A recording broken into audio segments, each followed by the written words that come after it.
In that time trying to make sure you are not happy by running down everything and everybody.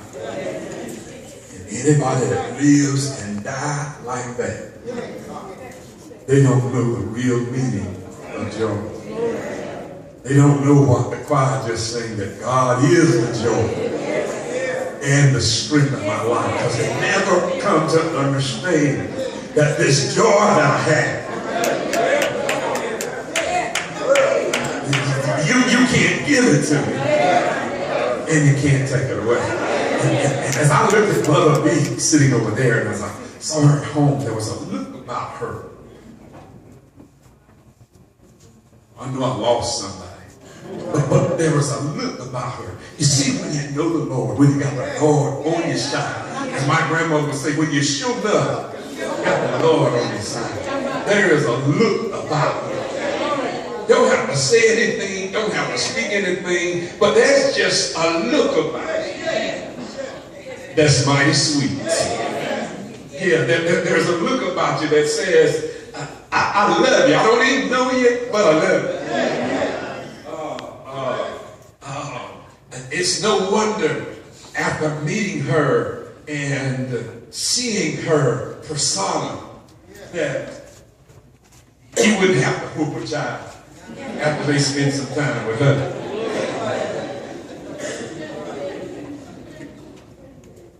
We size each other up by just a look.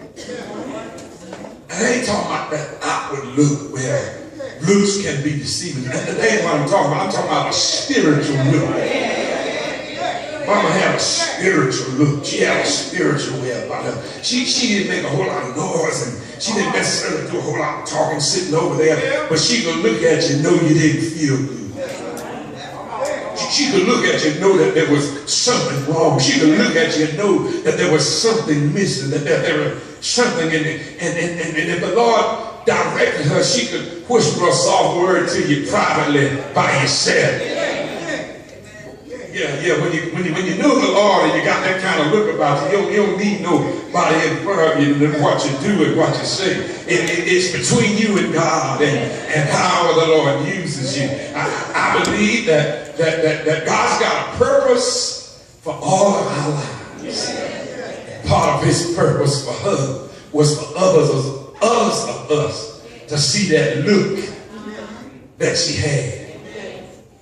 That look that exemplified a look of love and caring and sharing and responsibilities. No wonder Mama would show up to all of the choir rehearsals that she could make and sing in the choir and cook in the kitchen and wash dishes. Some of us get so holy and so sanctified, we don't go in the kitchen no more.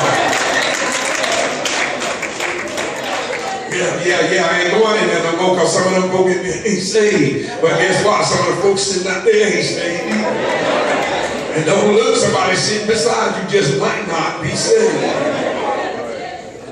And it'll be critical because there ain't nothing wrong with that. I think the church is a hospital, and if there ain't no lost souls in the house that's unsaved, then we ain't doing something. Because the church is a hospital, and people that are lost ought to come, and there ought to be a word from the Lord. The Bible talks about that people are saved by the foolishness of the preaching of the gospel. So it takes both in the house. There's a text here, there's a word here, and I'm trying to get to it. I'm excited.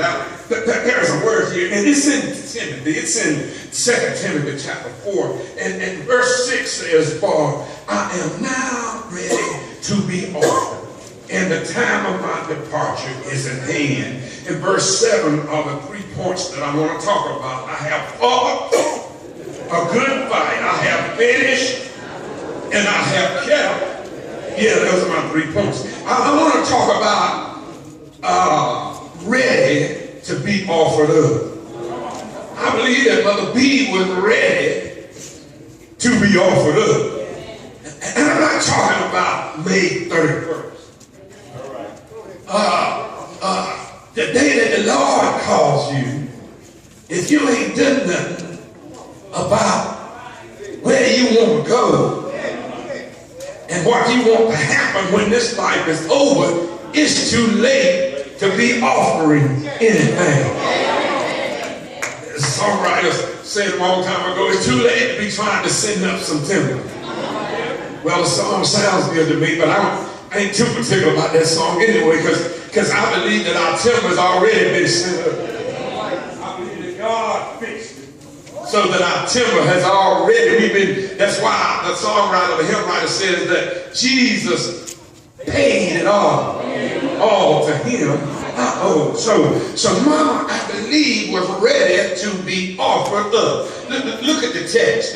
The text talks about Paul is talking, and he's writing to Timothy, and Paul wasn't Paul all of his life. He was just an ordinary person like you and I, and prone to do some things like you and I, especially before he knew the Lord. Yeah, he had a little education, and he thought he was so smart, knowledgeable, and he was so steeped in his traditions and all that mess and stuff that they were about, and he just despised anybody that talked about the Lord and anybody that professed to be a Christian, and he just thought he was all that cake and the ice cream too.